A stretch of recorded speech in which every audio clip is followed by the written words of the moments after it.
kok para habaib sayyid kok jarang bertorikoh? Antum baca buku namanya Al-Manhaj As-Sawi karya Habib Zain Sumait ya. Beliau yang mendirikan Rabithah Alawiyah. Bahwa torikoh Ba'lawi memang torikohnya am. Makanya kalau Pak Khairul nanya, Beb, antum torikohnya apa? Ya pasti dijawab, atuk saya, datuk saya sudah begitu. Cukup Pak, itu khas untuk para habaib. Kita nggak bisa begitu. Di darah mereka ada darah putih Rasulullah Sallallahu Alaihi Wasallam. Maka mereka sedikit saja tasdik tentang abahnya, jidnya, itu langsung usul kepada Allah. Namun secara hukum alam, habaib tidak habaib kalau nggak ngaji ya jahil. Sama dengan orang biasa. Habib kalau nggak ngaji ya sama ke orang awam.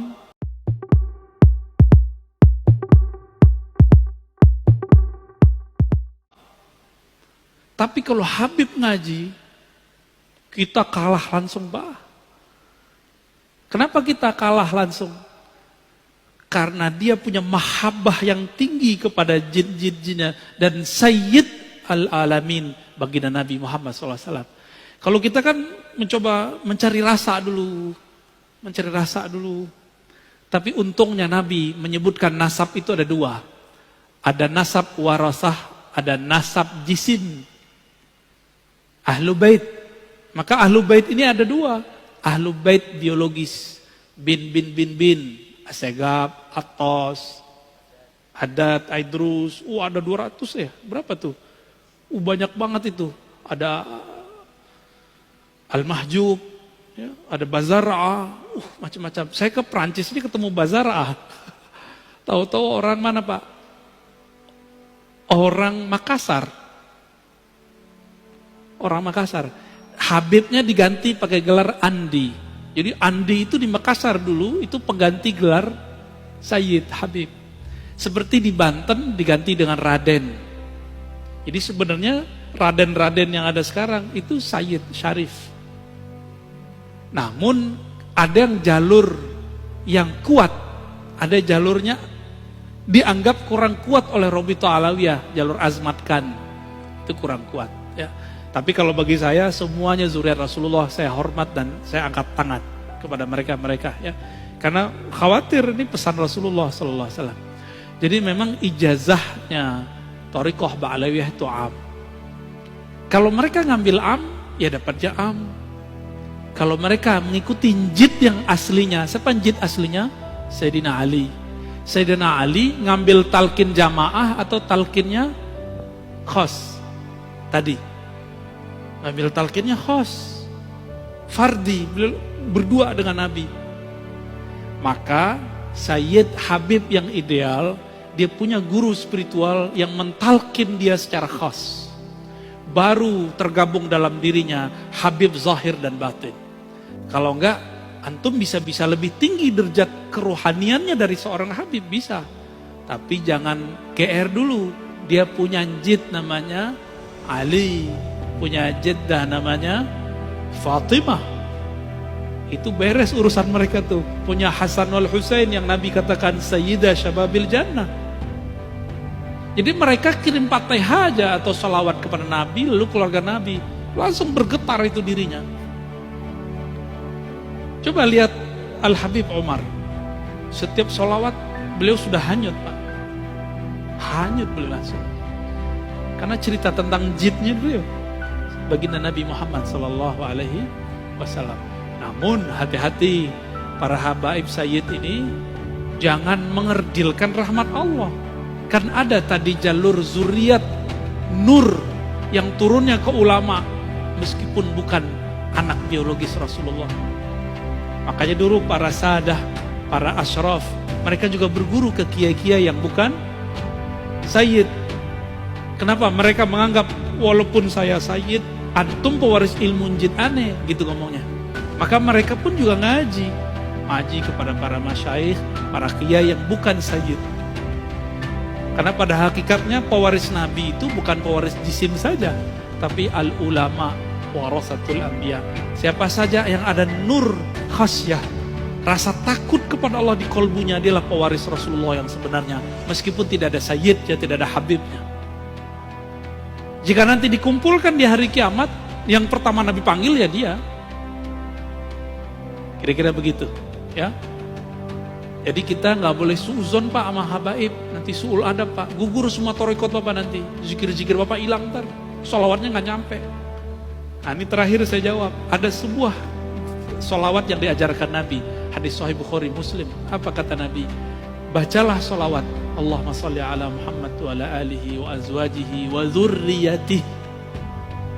Ya Allah, sampaikan salam, sholawat rahmat kepada Muhammad, Nabi Muhammad, keluarga Muhammad, istri-istri Muhammad, dan keturunannya. Ini mukjizat Nabi. Keturunannya sampai sekarang masih ada. Jadi antum baca sholawat tuh mereka dapat zuriatnya. Tapi zuriat ada dua, zuriat ruhi, zuriat jasadi. Jadi kita yang bukan raden, bukan sayyid, punya kesempatan menjadi zuriat ruhi. Semoga kita bagian dari mereka, amin ya rabbal alamin.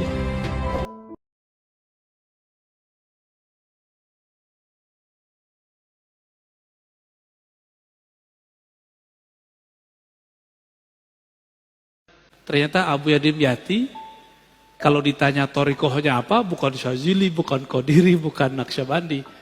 Tapi jawabannya ngaji. Apa maksudnya? Beliau sedang mengajak, kalau ada orang belajar zikir, zikir itu kan sudah pakem, udah kaku, udah begitu-gitu aja. Orang yang zikir, kebakar Pak. Kalau dia cuma zikir, penawarnya adalah taklim. Jadi kenapa banyak, mohon maaf ya, orang belajar zikir kemudian jadi aneh-aneh, karena dia nggak ngaji. Itu yang dimaksud oleh Abu Yadim Yati. Maka murid-murid beliau yang ngaji terus bertorikot pasti pada waras seperti Bapak. Tapi kalau yang cuma zikir-zikir doang, wah itu udah nggak jelas tuh. Jalan, rambut udah nggak keurus, kemana-mana, udah nggak jelas. Karena dia sudah masuk ke alam lain, dimensinya bukan dimensi ini lagi. Dan nggak bisa balik, susah baliknya. Maka beliau menyindir orang-orang yang mencukupkan torikoh itu dengan hanya ambil wirid, zikir, kebakar Pak. Zikir itu panas, coba aja zikir. Allah, langsung hangat tuh. Hangat langsung. Kalau melewati dosisnya, bisa kebakar badan kita. Ini ibarat saja. Seperti orang kebakar amat teks. Jadi ini saling tawar-menawar. Ngaji doang, garing. Benar gak? Maka orang yang jago baca kitab, tapi tidak ahli wirid, garing ilmunya. Bosan kita dengernya. Ah Ustadz ini, ngoceh doang. Gitu. Kering, kita gak merasakan sentuhan kolbunya. Maka ini harus dijamak, digabung. Itulah torikoh kiai-kiai kita, abuya kita zaman dulu. Ini saya mau kasih tahu Pak, banyak yang protes. Kok Ar-Razi masih muda dipanggil abuya? Itu bukan saya yang manggil diri saya abuya, itu guru saya yang manggil saya abuya. Dan di kampung saya biasa, buya itu anak muda, tua itu dipanggil buya. Tapi kalau abuya itu langsung guru kita yang ngijazahin. Jadi itu bukan panggilan saya sendiri. Saya lebih senang dipanggil Ar-Razi. Ar-Razi gitu. Atau dipanggil bro gitu Pak. Lebih senang karena dianggapnya muda. Kalau abuya kayaknya tuhe ya. Itu mau gimana lagi. Kita hargai juga guru kita. Masa kita gak hargai? Ya, kalau saya menolak sama dengan menolak panggilan guru kan. Dan itu gak dibuat-buat kan. Antum manggil-manggil aja kan. Karena guru sudah bertitah, itu ridhonya guru. Karena ilmu itu bukan fisik Pak, ilmu itu ruh, spirit. Jika ma'rifatnya tinggi, dia tua walaupun tubuhnya muda. Antum tua, tapi gak punya ma'rifat, itu bocah, bocil. Bonek, ya, boceh. kata orang Persia, bocah kata orang Betawi sama.